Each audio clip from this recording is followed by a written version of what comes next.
사도신경으로 신앙 고백하십니다. 나는 전능하신 아버지 하나님 전지의 창조주를 믿습니다. 나는 그 유일하신 아들 우리 주 예수 그리스도를 믿습니다. 그는 성령으로 잉태되어 동정노 마리아에게서 나시고 본디오 빌라도에게 고난을 받아 십자가에 못 박혀 죽으시고 장서된 지 사흘 만에 죽은 자 가운데서 다시 살아나셨으며 하늘에 오르시어 전능하신 아버지 하나님 우편에 앉아 계시다가 거기로부터 살아있는 자와 죽은 자를 심판하러 오십니다. 나는 성령을 믿으며 거룩한 공교회와 성도의 교제와 죄를 용서받는 것과 몸의 부활과 영생을 믿습니다. 아멘. 오늘 아침에 하나님께서 우리 모두에게 주시는 생명의 말씀은 누가복음 9장 18절에서 27절까지 말씀이 한 절씩 교독하시겠습니다. 누가복음 9장 18절 말씀. 예수께서 따로 기도하실 때에 제자들이 주와 함께 있더니 물어 이르되 우리가 나를 누구라 하느냐?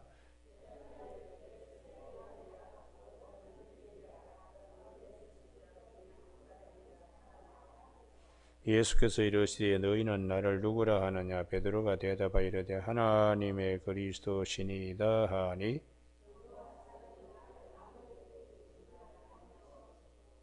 이르시되 인자가 많은 고난을 받고 장로들과 대제사장들과 서기관들에게 버림받아 죽임을 당하고 제3일에 살아나야 하리라 하시고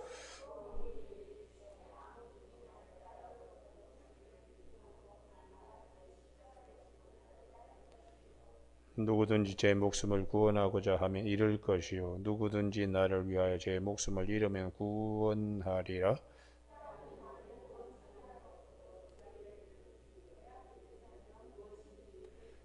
누구든지 나와 내 말을 부끄러워하면 인자도 자기와 아버지와 거룩한 천사들의 영광으로 올 때에 그 사람을 부끄러워하리라.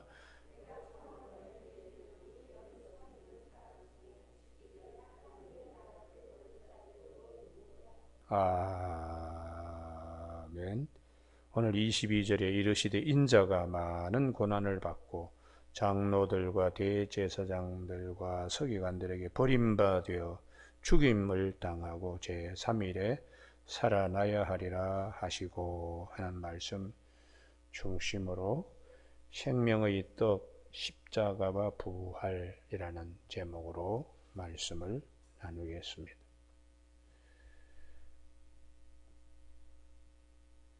오병이어의 기적은 사복음서에 유일하게 공통적으로 다 다루고 있는 유일한 예수님의 기적입니다.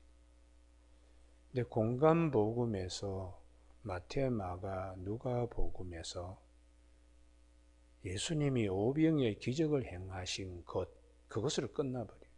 근데 요한복음은 왜 그것을 우리에게 이루어 주셨는가? 당신이 생명의 떡이기 때문에 이것을 먹어야 영생을 누릴 수가 있다.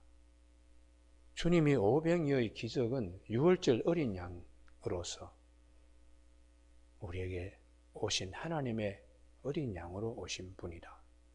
그래서 주님이 아주 중요한 말씀을 하십니다. 사람들이 그를 붙들어 임금으로 세우려고 할 때에 주님께서 말씀하시기를 너희가 떡을 먹고 배부른 까닭에 나를 임금으로 세우려고 한다. 표적을 보지 않고 그 말씀을 하시는 것입니다. 요한복음 6장 26절 너희가 나를 찾는 것은 표적을 본 까닭이 아니요 떡을 먹고 배부른 까닭이로다. 오병이어의 참 뜻이 무엇인가? 표적이라는 표적. 하나님이 우리에게 생명의 떡으로 보내주신 예수 그리스도 안에 풍성한 남녀노소 신분 구하를 막론하고 누구나 배불리 영생의 이 큰 축복을 받게 하시는 표적, 그걸 이제 봐야 되는데 그걸 보지 못하고 배부르고 배부른 까닭. 그래서 육의 문제로 예수님을 왕으로 삼으시려고 한다는 거죠. 그래서 주님께서 요한복음 6장 3절에서 살리는 것은 영이니 육은 무익한 것이라. 내 말이 곧 영이요 생명이라고.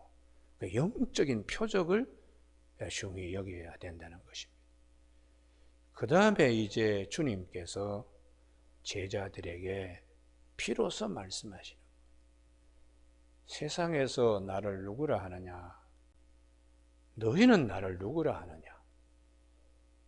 주님께서 베드로의 대답을 들으시는 겁니다. 주는 그리스도시요 살아계신 하나님의 아들이십니다. 그때에 주님이 하시는 말씀이 마태복음 16장에서는 바요나 시몬아 네가 참 복이 있다. 이것을 알게 하신 이는 하나님이시라는 겁니다. 왜 그 말씀하셨을까요? 성령의 외주의 사람이라는 거예요. 내가 이 반석에 교회를 세우리니 음부의 권세가 이기지 못할 것이다. 천국 열쇠를 주는데 땅에서 매면 하늘에 매일 것이요 땅에서 풀면 하늘에 풀릴 것이다. 예수 그리스도 안에 계획된 풍성한 은혜 앞에서 주님이 비로소 예루살렘에 올라가서 장로들과 서기관들, 대제사장들에게 고난을 받아 죽임을 당하고 3일 후에 부활하실 것을 비로소 말씀하시자 베드로가 제일 먼저 시험 들었습니다. 예수님을 붙들고 항변했다. 막 협박조로 그냥 주님께 나왔다는 거예요. 이게 성령의 외주의 사람이기 때문에 바요나 시몬아 네가 참 복이 있다. 이것을 알게 하신 이는 하나님이신데 네가 아직도 믿음을 갖지 못해서. 그래서 사울 임금은 성령의 외주의 사람입니다. 성령으로 시작했다가 육체로 마칩니다. 그래서 사도 바울이 갈라디아 3장 3절에서 너희가 성령으로 시작했다가 육체로 마치려고 하느냐?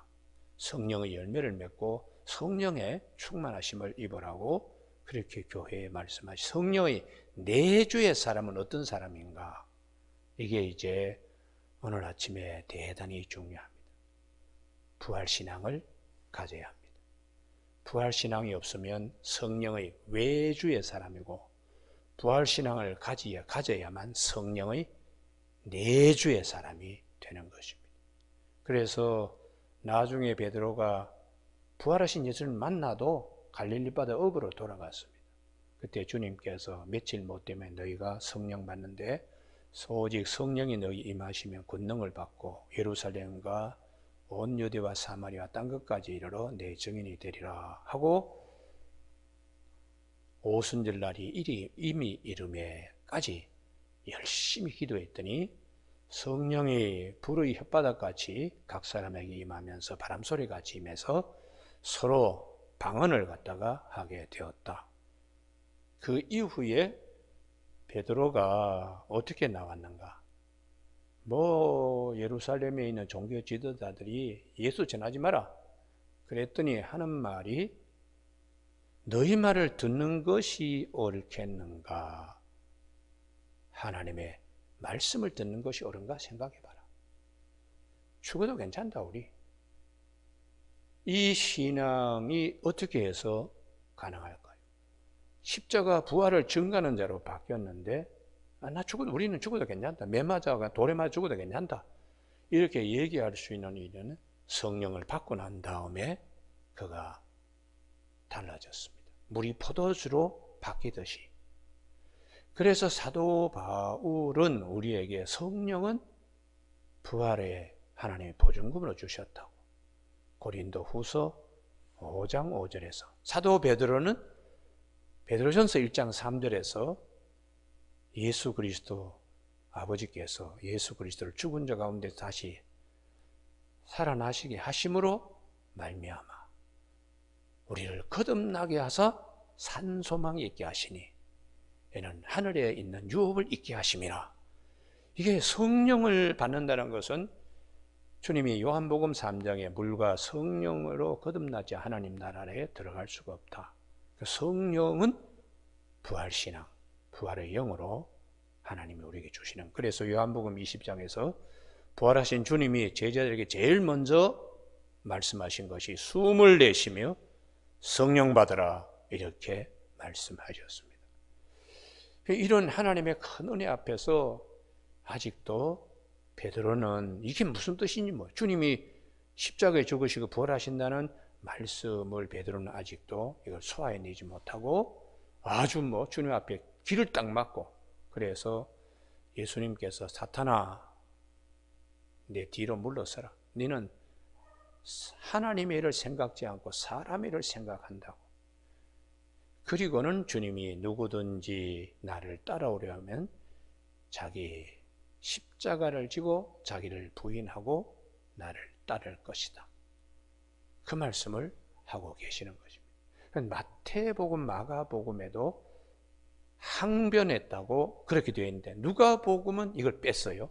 누가복음은 22절 제3일에 살아나야 하리라 하시고 23절 중간에 베드로가 주님 앞에 항변했다는 말을 누가복음은 빠뜨리고 있습니다. 누가복음이 기록할 당시는 누가복음은 사도행전과 같이 누가가 성령행전, 성령의 주로 강조하기 때문에 성령의 외주의 베드로의 그것은 부족해서 성령을 나중에 다 받은 성령의 내주의 베드로를 이미 이방인 누가는 알고 있었기 때문에 베드로가 항변한 성령의 외주는 빼버린 것입니다. 여러분, 오늘 아침에 우리가 이 말씀, 그래서 가이사랴 빌립보에 주님이 제자들을 베드로, 야고보, 요한을 특별히 데리고 올라가신 것도 영적인 깊은 세계, 시공을 초월하여 우리는 죽었다고 생각하는 모세나 엘리야를 주님이 빛 가운데 영광 가운데 만나시는 것을 제자들에게 보여줬습니다. 그리고 내려와서 이번에 다시 가이사랴 빌립보에서 주님이 십자가 부활에 대해 말씀한 베드로가 막 항의했어요. 그리고 이 변화산에 데리고 올라가서 내려와서 다시 주님이 마태복음 17장 22절에서 23절 거기서 말씀하실 때에 제자들이 근심했다고. 그냥 근심이 아니라 매우 근심했다고. 이번에는 조금 달라졌죠. 항변하던 자가 이번에는 아이고 주님 십자가에 돌아가시면 어떡하나. 부활은 마음에 와닿지도 않습니다. 그래서 마태복음은 제자들이 부활과 십자가 부활을 받아들이고 소화해내기가 무척 힘들었다고 복음서는 그렇게 증가하고 있어요. 여러분, 오늘 아침에 정말 예수를 수십 년 믿어도 십자가의 은혜와 부활에 대한 확신, 이것이 밭에 감추인 보화와 값진 진주입니다. 이 거룩한 것을 개에게 던지지 말고 진주를 돼지에게 던지지 말아야 가장 중요한 이 두 가지 십자가 부활인데 이것을 붙들고 가장 값진 것으로 여기는데 소화시키는데 굉장히 시간들이 많이 걸립니다. 그래서 한국 교회나 세계 교회가 부활 신앙을 정말 확실하게 가져 있나? 이 부분에 대해서 다시 한번 점검해야 돼요. 부활 신앙을 갖고 있지 않다는 것은 성령을 받지 못했다고 말해도 큰 차이가 없습니다. 그러니까 부활 신앙은 우리 신앙의 전부입니다. 할렐루야. 그런데 예수님이 세 번째 다시 말씀해요. 마태복음 16장, 마태복음 17장, 마태복음 20장, 예루살렘에 이제 십자가 지시로 올라가실 때에 그때에 주님이 다시 한번 말씀합니다. 그런데 이 말씀을 제자들은 정말 중하게 여겨야 되는데 세베대의 두 아들이 어머니가 예수님 예루살렘 올라가면 이 두 아들 하나는 좌편 하나는 우편에 앉혀주십시오. 그렇게 말씀하시자 너희들이 내 잔을 마실 수 있겠느냐. 이 잔의 의미를 십자가 지러 가는 의미를 지금 알지 못하고 세상 임금이 되어서 좌의정, 영의정 주는 것으로 생각하고 그러냐? 주님께서 말씀하시기를 인자가 온 것은 섬김을 받으려 하며 섬기려 하고 자기 목숨을 많은 사람의 대성물로 주려고 오셨다고 그렇게 마태복음 20장 28절에서 말씀하세요. 거듭거듭 3번 말씀을 마태복음에서 십자가 부활을 말씀하셨지만 제자들이 소화해내지 못합니다. 왜냐하면 성령을 받지 못했기 때문에. 그래서 제자로서 예수님을 따라다니며 온갖 기적을 보고 부활하신 주님을 뵙더라도 본인에게 부활의 영, 부활에 대한 약속, 보증을 받기 전에는 십자가 부활, 부활신앙을 증거하는 자로 설 수가 없었어요. 그래서 우리에게 이 예수님께서 생명의 떡으로 오셔서 우리에게 주시는 참 축복이 뭐냐? 요한복음은 이걸 쭉 이제 풀어서 말씀을 하고 있습니다. 공간복음에서는 생명의 떡으로, 오병의 기적과 생명의 떡으로 오신 예수님은 내 살을 먹고 내 피를 마시는 자는 영생을 가졌고 마지막 날에 그를 다시 살린다는 요한복음 6장 54절의 말씀을 특별히 강조하고 있습니다. 오늘 아침 우리 모두에게 주님께서 가이사랴 빌립보에서 제자들에게 비로소 말씀하실 때에 베드로는 항변하고 제자들은 거듭거듭 주님이 말씀하시더라도 잘 소화해내지 못한 부분을 우리는 아침에 아멘 할렐루야로 마음에 잘 새길 수 있는 아침 되기를 바랍니다. 할렐루야.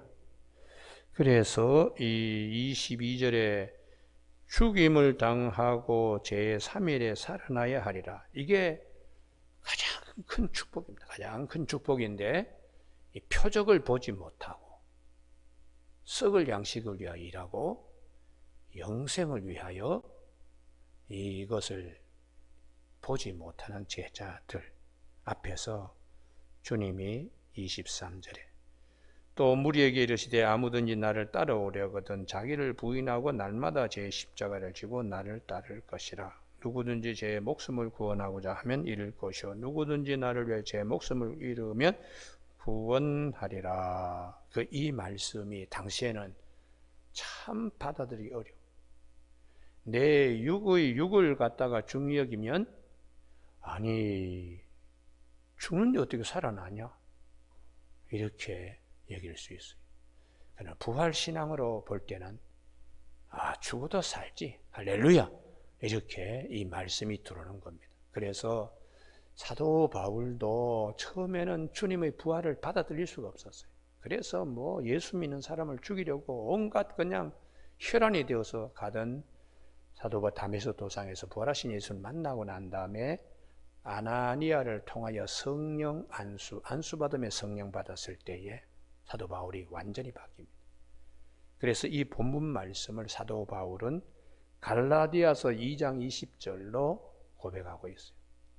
나는 그리스도와 함께 십자가에 못 박혔나니 그런즉 이제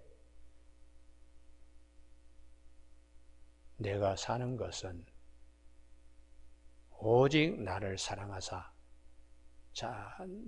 자기 몸을 버리신 하나님의 아들을 믿는 믿음 안에 사는 것이다. 이렇게 내가 곧 십자가에 주님의 못 박히신 것 그와 똑같이 오직 내가 육체 가운데 사는 것은 나를 사랑하사 자기를 버리신 하나님의 아들을 믿는 믿음 안에 사는 것이지 나는 이미 죽은 자와 같다. 이렇게 사도 바울이 고백하고 있는 것입니다. 여러분 오늘 아침에 우리 모두에게 이 십자가와 부활과 십자가 이 말씀에 연합되지 아니하면 신앙의 모든 것은 모래 위에 집을 짓는 것과 같습니다.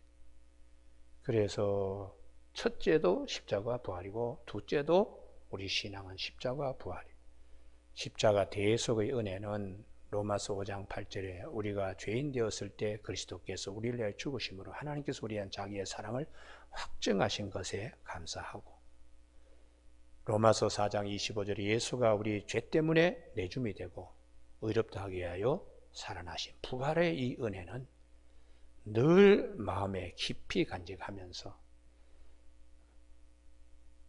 주님의 십자가에 연합되어 있으면 주님의 부활에도 우리가 연합되어 있다고 사도 바울은 로마서 6장에서 말씀하고 있어요.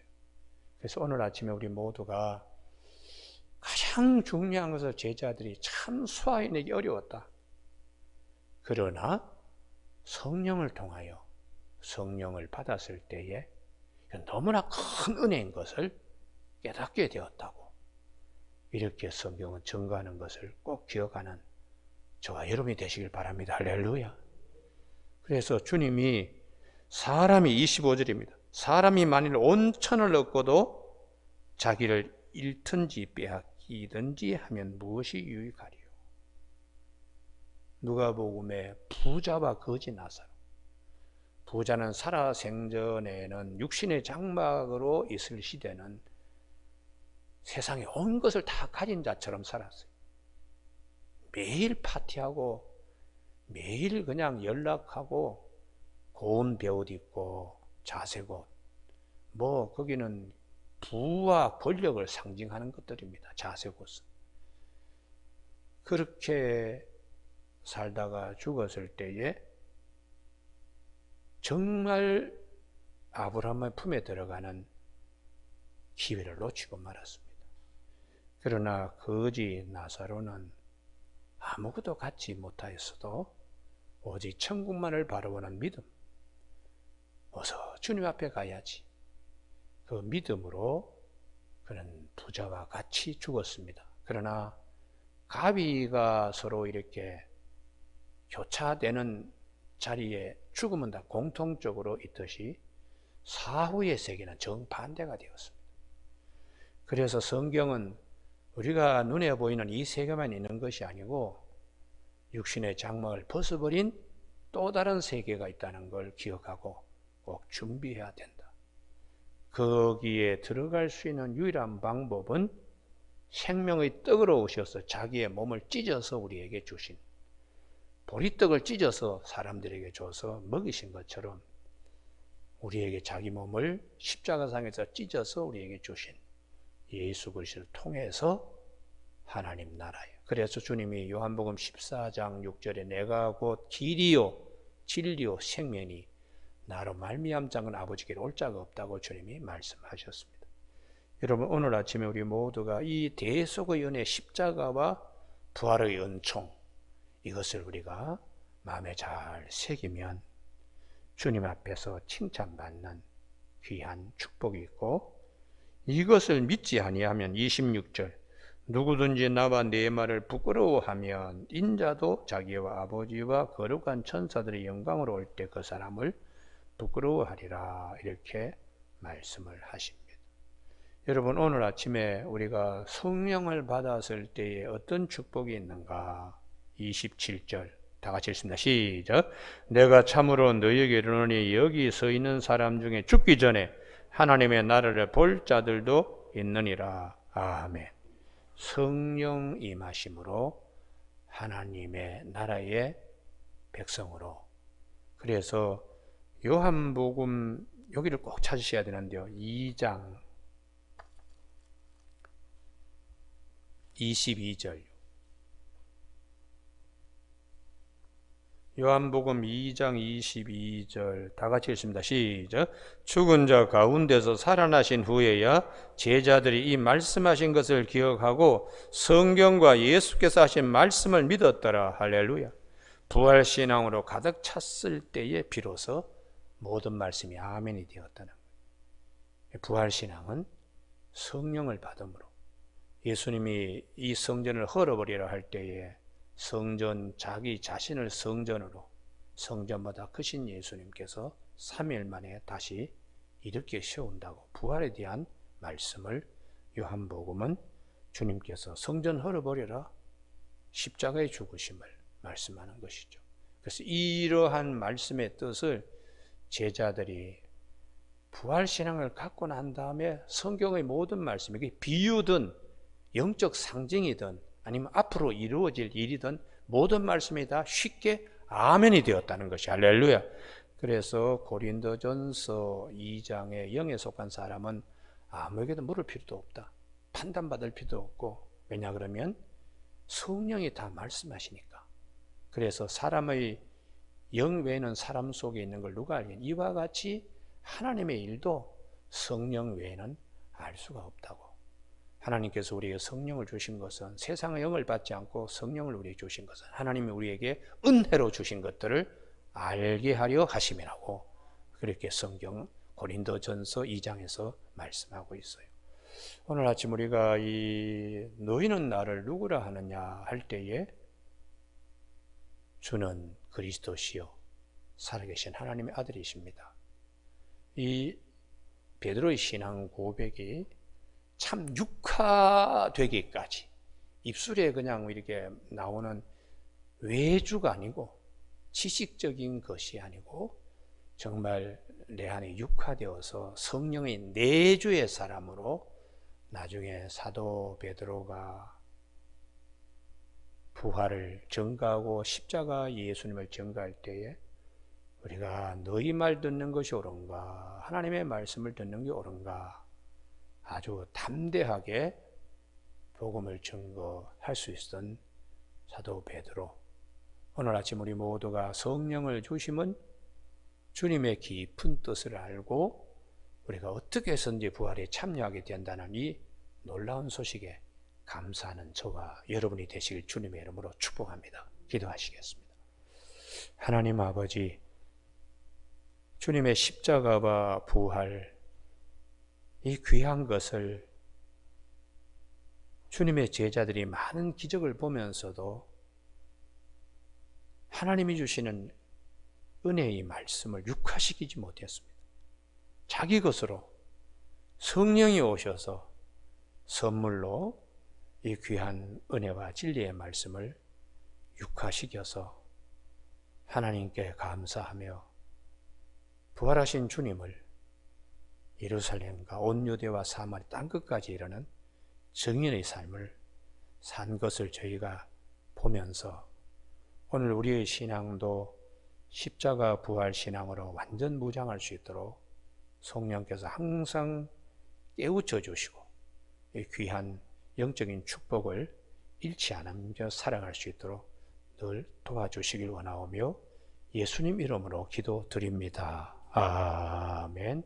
하늘에 계신 우리 아버지, 아버지의 이름을 거룩하게 하시며 아버지의 나라가 오게 하시며 아버지의 뜻이 하늘의 에서와 같이 땅에서도 이루어지게 하소서. 오늘 우리에게 이루어질 양식을 주시고 우리가 우리에게 잘못한 사람을 용서하여 준 것 같이 우리 죄를 용서하여 주시고 우리를 시험에 빠지지 않게 하시고 악에서 구하소서. 나라와 권능과 영광이 영원히 아버지의 것입니다. 아멘.